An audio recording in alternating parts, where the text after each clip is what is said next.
Thank you. I want to, first of all, thank CFR for raising the issue of the definition of terms that we use, because we have a real problem here. During the years that I served as Israel's ambassador to the UN and later as Director General of the Foreign Ministry, I used to review previous Israeli speeches penned by Israeli officials to the UN Secretary General. One such letter, written way back on July 10th, 1967, by our Foreign Minister, Abba Eban, complained about a Pakistani draft resolution which referred to measures taken by Israel after the Six-Day War to integrate eastern parts of Jerusalem as, you got it, annexation. He insisted on using the term, quote, extension of Israeli law and jurisdiction, unquote, to eastern Jerusalem. And really, since that time, we've been going through a battle of the narratives when you get Israeli and Palestinian spokesmen in conferences or on television. And also people who are not either party, but interested parties. And they carry these battles out in the UN, in specialized agencies like UNESCO. It's a battle over political terminology, and it's a battle over history. Today, we're considering if the term annexation even applies to recent Israeli proposals to extend Israeli sovereignty to parts of Judea and Samaria, that's the West Bank, in the context of the American peace plan. The International Committee of the Red Cross, the ICRC, plays an important role in providing authoritative definitions of this sort.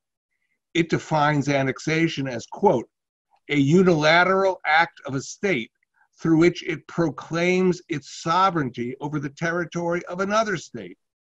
So the obvious question is whether the West Bank was the territory of another state. Now, this may be tedious, but those are the facts that we have to contend with.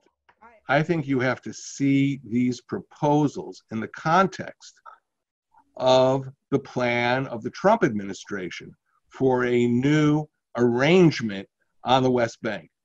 And the reason that's so significant is because every other peace plan has failed. Remember Camp David under President Clinton? Failure. Remember, I really liked John Kerry, and I knew he did his best to try and move forward a peace plan. Didn't work. Mahmoud Abbas comes to the White House and tells President Obama, I'll get back to you. So we've been going through this for how long? 20 years? And we haven't moved an inch. And I think the people like Jason Greenblatt came up with some new ideas.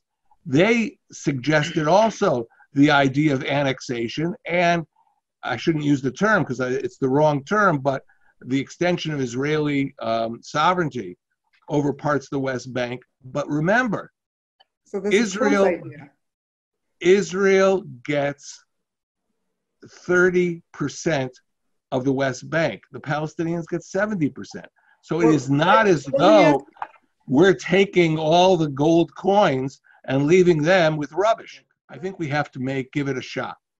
And that's what's changed for me. And, I was critical of the two-state solution when it didn't take into account fundamental Israeli interests and concerns, like the Jordan Valley. It's the main defensive barrier that Yitzhak Rabin envisioned would help Israel become defensible. So if you take out the Jordan Valley and you say to us, we'll put some Swedish paratroopers there instead of the Israeli army, that's right. I'm not going to be enthusiastic. But I think the American plan can make a two-state reality safe for Israel and workable. And that's why I think just as Israel is prepared now to do things it wouldn't do before, the Palestinians should join in. I mean, Hanan Ashrawi, when are you guys going to say yes? That is what we need right now. And then we can move forward. And you know what? If there's something you don't like about the plan, then we can change it. But we've got to be forward-looking. I also tend to get pulled into the battle over history. Let's think about the future. and make this plan work. When I went into government in 1996, I met with Mahmoud Abbas on repeated occasions. That was a long time ago. But, I had a sense that maybe we could do something. So if we can revive that sense of working together to make an impaired peace process work, yes, something could be done before the elections. But, it takes two to tango, and we're ready to dance. Try it. If you don't like it, you can walk away, but at least try it. And one of the sad things about this entire period is, well, we're willing to give it a try. Unfortunately, the Palestinian side isn't. And you're never going to get from here to there unless you take the first step.